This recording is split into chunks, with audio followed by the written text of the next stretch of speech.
ব্যক্তি মদ বহন করবে গাড়ি দিয়ে 10,000 টাকার জায়গায় যদি 20,000 টাকা ভাড়া দেয়, ও ভাই গাড়িওয়ালা, তোমাকে 20,000 টাকা দিব, ভাড়া মাত্র 1,000, রামপুরা থেকে মালিবাগ নিয়ে যাবা, কিন্তু এটা তো অবৈধ জিনিস, এই জন্য তোমাকে ভাড়া আমি 5 ডবল দিব। এই গাড়িওয়ালার বিরুদ্ধে আল্লাহ বলেন, আল্লাহর লানত, নবীজির লানত।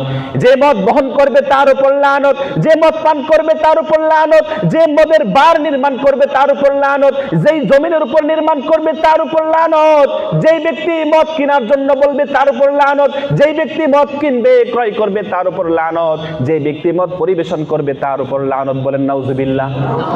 যেই নবী রাহমাতাল লিল আলামিন, এই নবী তায়েফের ময়দানে রক্তাক্ত শরীর নিয়ে দোয়া করেছেন উম্মতের জন্য, আবার এই নবী তায়েফের ময়দানে বদদোয়া দেন নাই, লানত করেন নাই, কিন্তু এই নবী আবার মদ পানকারী নেশাখোর ব্যক্তির জন্য বদদোয়া করেছেন।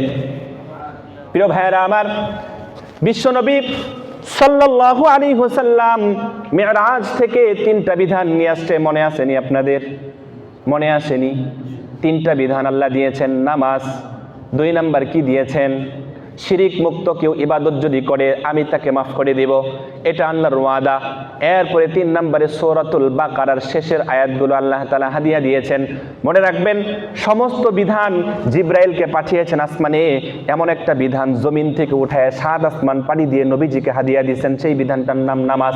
যদি ইসলামের পূর্বের কথা বলেন, আল্লাহ বনী ইসরাইলের কথা কোরআনে তুলে ধরেছেন, ওয়ালাকাদ আখাযাল্লাহু মিসাকা বানি ইসরাঈলা ওয়া বা'আসনা মিনহুম 12 নাকিবা। আল্লাহ বলেন, বনী ইসরাইল থেকে আমি অঙ্গীকার নিয়েছিলাম, তাদের মধ্যে 12 জনকে আমি নির্ধারণ করেছি নেতা। আমি বলেছি, ও ক্বালাল্লাহু ইন্নী মাআকুম, আমি তোমাদের সাথে আছি, থাকবো, যদি তোমরা লাইন আকামতুমুস সালাতা, নামাজ প্রতিষ্ঠা করো।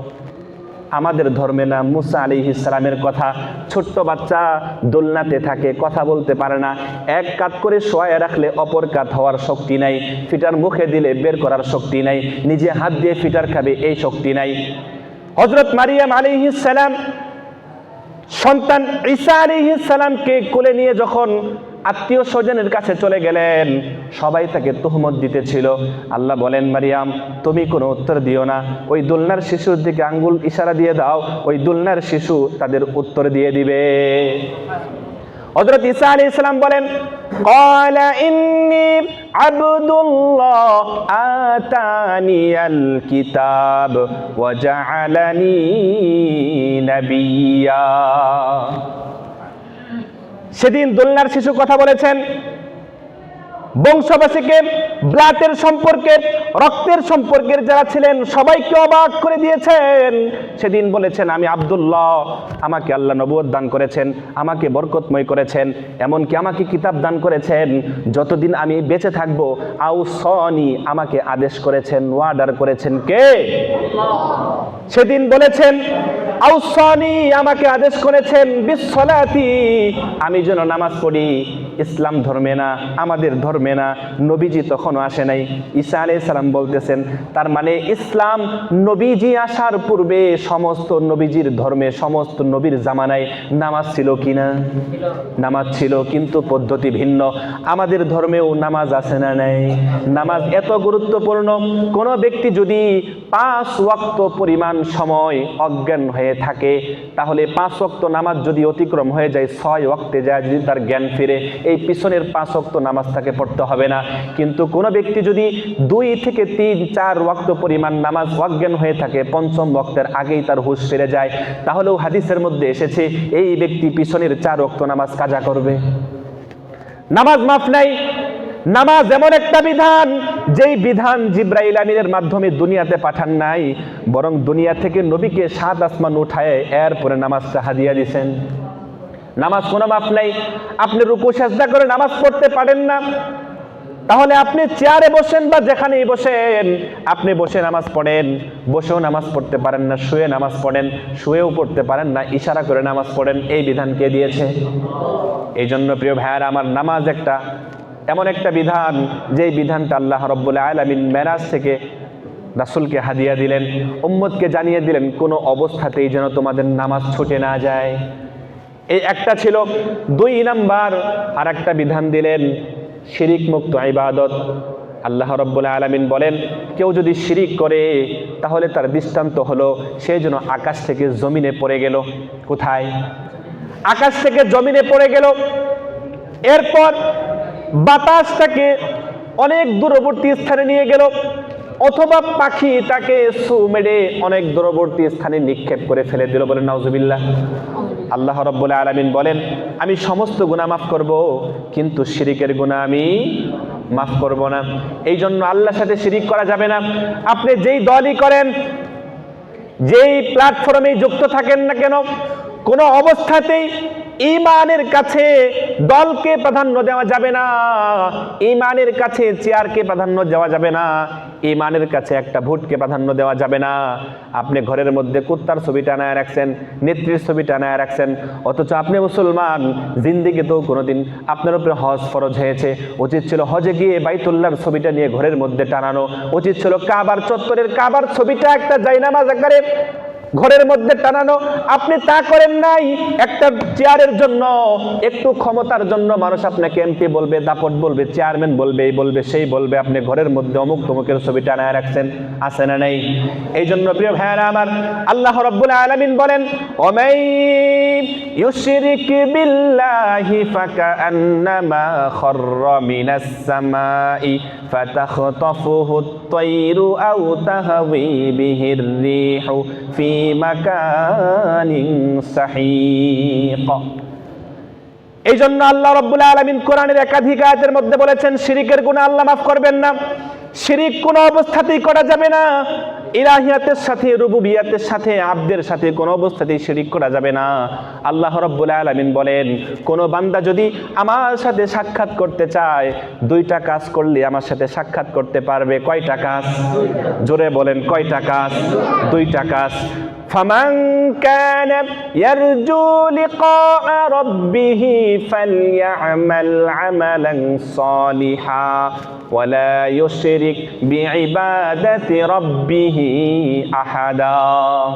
কোন ব্যক্তি যদি তার রবের সাথে সাক্ষাৎ করতে চায়, এক নাম্বার কর্মসূচি আল্লাহ ঘোষণা করেছেন, আমলে সলে করতে হবে, নেক আমলগুলো করতে হবে। আমি যদি প্রশ্ন করি নেক আমল কাকে বলে, আপনারা কি বলবেন? দুই একজন একটু উত্তর দেন তো, নেক আমল কাকে বলে?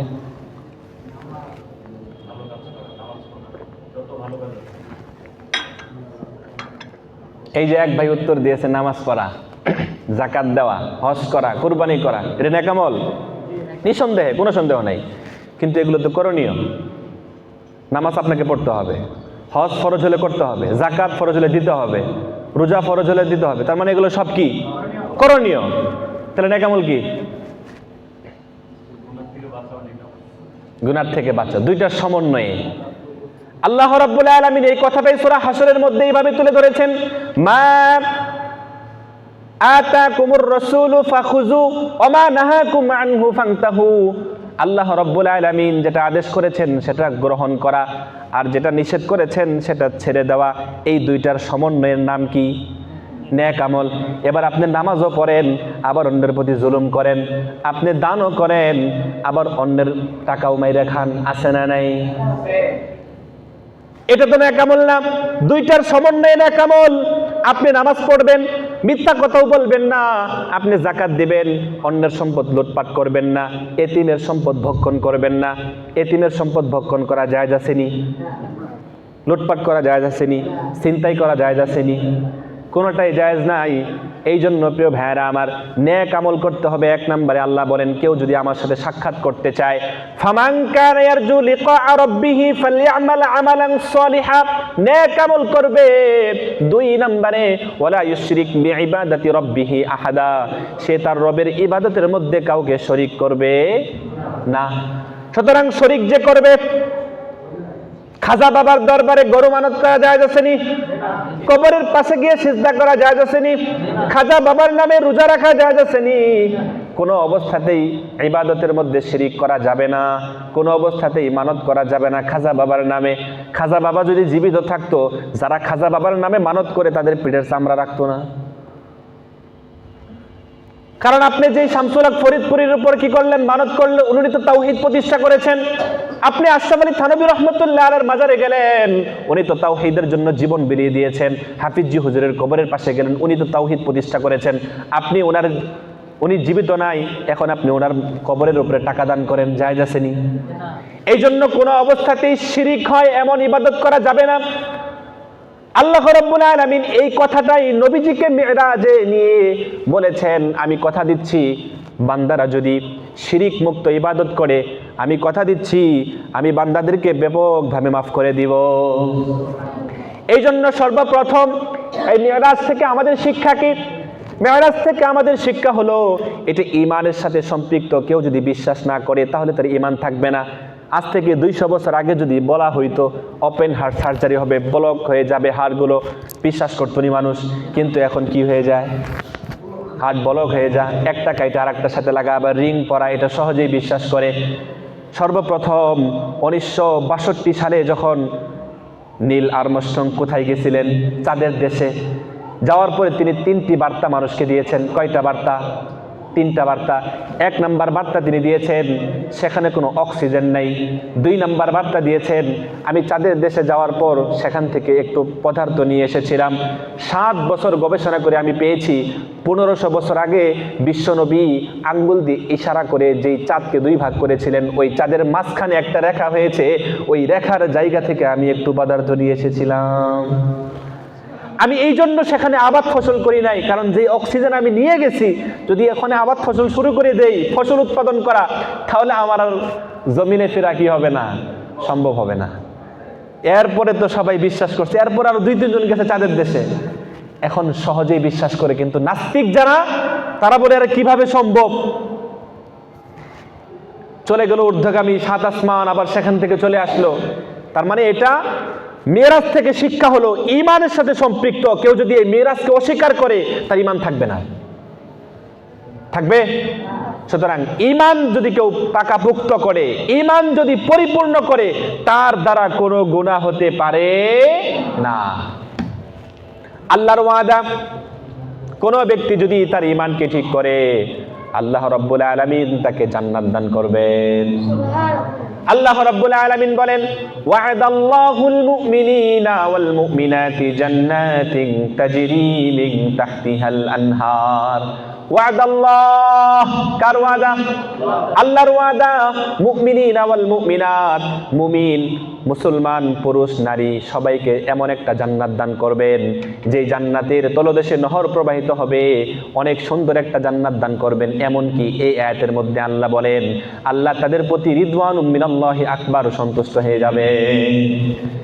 2 নম্বর আয়াতের মধ্যে আল্লাহ রাব্বুল আলামিন বলেছেন, ইন্নাল্লাযীনা আমানু ওয়া আমিলুস সলিহাতি ইয়াহদিহিম রাব্বুহুম বিঈমানিহিম তাজরি মিন তাহতিহাল আনহার।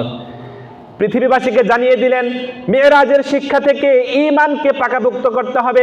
আল্লাহ রাব্বুল আলামিন বলেন, ইন্নাল্লাযীনা আমানু ওয়া আমিলুস সলিহাত, যারা ঈমান আনবে, নেক আমল করবে, আমি ওয়াদা দিচ্ছি, আমি কথা দিচ্ছি, এই ঈমান তাকে ইয়াহদিহিম রাব্বুহুম বিঈমানিহিম, এই ঈমান তাকে হেদায়েতের উপর রাখবে। বলেন সুবহানাল্লাহ।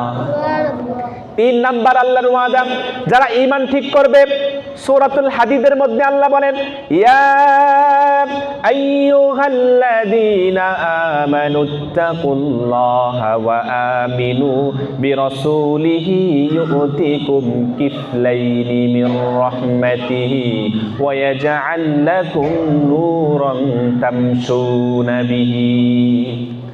আল্লাহ রাব্বুল আলামিন বলেন, বান্দারা তোমরা যদি আল্লাহকে ভয় করো, আমি যেই নবীকে পাঠিয়েছি সেই নবীর প্রতি যদি তোমরা ঈমান আনো, তাহলে আমি রবের পক্ষ থেকে তোমাদেরকে 2টা জিনিস দান করা হবে। কয়টা জিনিস?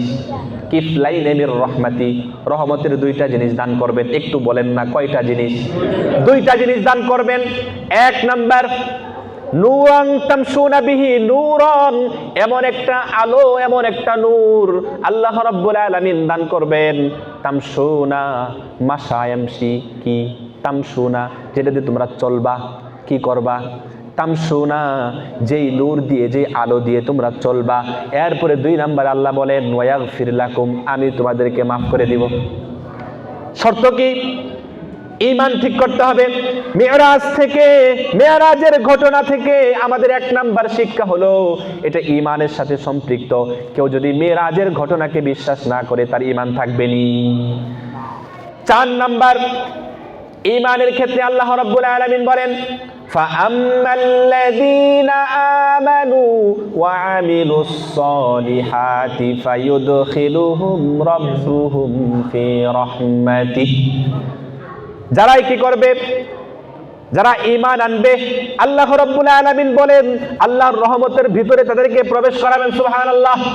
5 নম্বরে আল্লাহ রাব্বুল আলামিন বলেন যারা দুনিয়ার জীবনে তাদের ঈমানকে মজবুত করবে, আমল করবে, নেক আমল করবে, আমি আল্লাহ কথা দিচ্ছি দুনিয়াতেও তাদের কোনো ভয় থাকবে না, আখিরাতেও তাদের কোনো ভয়, লা খাউফুন আলাইহিম ওয়ালা হুম ইয়াহজানুন, কোনো ভয় থাকবে না, কোনো পেরেশানি থাকবে না, কোনো চিন্তা থাকবে না। তাহলে মেরাজ থেকে 1 নাম্বার শিক্ষা হলো ঈমানকে পাকাপোক্ত করতে হবে। টাকার কাছে ঈমান বিক্রি করা যাবে? এই ছোট ভাইয়ারা কথা বলো, বিক্রি করা যাবে? ক্ষমতার কাছে বিক্রি করা যাবে? এখন আপনি এমপি দাঁড়াইছেন, আপনার কাছে ইহুদি গোষ্ঠীরা, আধিপত্যবাদেরা আপনাকে এমন একটা প্রস্তাব দিল যেই প্রস্তাবে অনেক ঈমানকে বিসর্জন দিতে হয়, ঈমানের 50% চলে যাবে। আপনি মুসলমান হয়ে তাদের প্রস্তাবটা কি করলেন? মেনে নিলেন। এবার বলেন আপনার ঈমান কয় পার্সেন্ট গেছে আর কয় পার্সেন্ট আছে? আল্লাহ রাব্বুল আলামিন বলেন নবীকে সম্বোধন করে বলেছেন, বান্দাকে সম্বোধন করে না, নির্বাচিত বান্দাকে, যিনি নবী, যাকে নবুয়ত দান করা হয়েছে, যাকে সৃষ্টির সেরা মানুষ ঘোষণা করা হয়েছে, যাকে মর্যাদা দেওয়া হয়েছে সমস্ত নবীদের থেকে শ্রেষ্ঠ মর্যাদা, যাকে সমস্ত নবীর পরে আসার পরেও সমস্ত নবীর ইমামতির দায়িত্ব দিয়েছেন, মুরসালিন বানিয়েছেন, ইমামুল মুরসালিন। এই নবীকে আল্লাহ সম্বোধন করে বলেন ইয়া আইয়ুহান নবী, হে নবী ইত্তাকিল্লাহ, কাকে ভয় করো? আল্লাহকে ভয় করো। এরপরে 2টা কর্মসূচি আল্লাহ রাব্বুল আলামিন ঘোষণা করেছেন। 1 নাম্বার কর্মসূচি হলো লা তুতিইল কাফিরিন, কাফেরদের আনুগত্য করবে। তুমি এমপি প্রার্থী দাঁড়াইছো, প্রস্তাবনা আধিপত্যবাদদের তুমি নিয়ে নিলা, আনুগত্য হয়েছে কিনা? বলেন আনুগত্য হয়েছে কিনা? আল্লাহ নিষেধ করছেন নবীকে, নবীকে যদি নিষেধ করে এই হুকুম কি মুসলমানদের উপর আছে না নাই? 1 নম্বরে লা তুতিইল কাফিরিন, কাফেরদের আনুগত্য করবে না। 2 নম্বরে ওয়াল মুনাফিকিন, মুনাফিকদের আনুগত্য করবে না। 1400-1500 বছর আগে যদি ফিরে যাই, কাফের মুশরিকরা নবীজির সাথে কি করত জানেননি? কোরআনের মধ্যে এসেছে সূরাতুল বাকারায় ওয়াইদা কিলা লাহুম আমিনু ক্বালু আমান্না, যখন কাফের মুশরিকরা নবীজির কাছে আসতেন তখন বলতেন আমি তোমাদের সাথে আছি, তোমার প্রতি আমরা তোমার সাথে আছি, কোনো টেনশন নাই। আবার যখন আবু জাহেল উতবার কাছে চলে যাইতো তখন বলতো আমি তো তোমার সাথেই নবীজির মুহাম্মদের কাছে একটু ঠাট্টা করছি। এমন মুনাফিক সমাজের মধ্যে আছে না নাই? এই জন্য প্রিয় ভাইরা আমার, আল্লাহ রাব্বুল আলামিন কাফেরেরা যেমন বন্ধু হতে পারে না, মুশরিকরা যেমন বন্ধু হতে পারে না, ইহুদিরা যেমন বন্ধু হতে পারে না, নাসারারা যেমন বন্ধু হতে পারে না, মুনাফিকরাও মুসলমানদের জন্য ভয়ানক বন্ধু হতে পারে।